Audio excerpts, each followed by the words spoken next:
Samahan nyo nga kami ngayon magbuhos ng mga alimangong i-stock namin. Kailangan nga palang buhusan ng tubig yung alimango para hindi sila mamatay. Para kahit papano din kasi hindi sila mag-dry. Ganito nga pala yung palagi namin ginagawa pag hindi kami nakakapagbiyahe. Hindi man nga 100% garantisado na walang mamamatay pero at least nami-minimize na. Nakakapanghinayang din kasi pag maraming namamatay. Medyo madalang na nga din pala kaming makapagbiyahe ngayon gawa nga ng matumal yung alimango. Tabang na nga pala yung tubig dito sa amin. Tapos labong-labo pa yung tubig sa ilog kasi laging nagbabagyo. Dito nga kasi bumabagsak sa amin yung mga tubig galing Nueva Ecija tsaka Angat Dam. Kinabukasan nga maaga akong pumasok para balasahin yung mga kalakal namin kagabi. Sigurado nga may mga patay na alimango na kaming makukuha nito. Pero konti nga lang yun kung ikukumpara pag summer. Halos 2 tray nga yung nagiging patay namin. Kaya nga pag mainit naka-aircon pa yung mga alimango namin. Hindi ko nga rin alam kung bakit napakamahal nito sa China. Mas mahal pa nga yung kilo ng alimango kaysa sa kilo ng baka. Meron ngang mga alimango na 1,000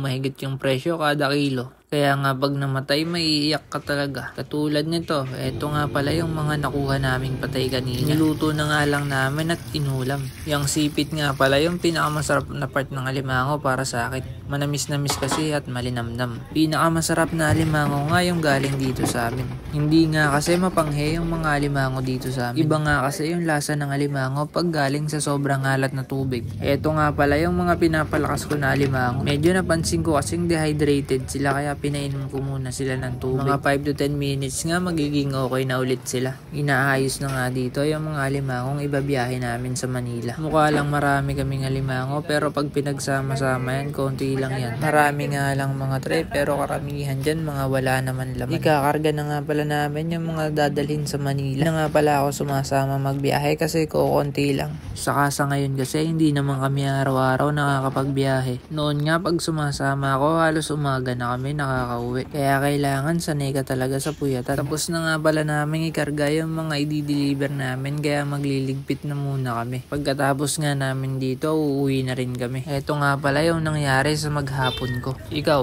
kumusta yung araw mo?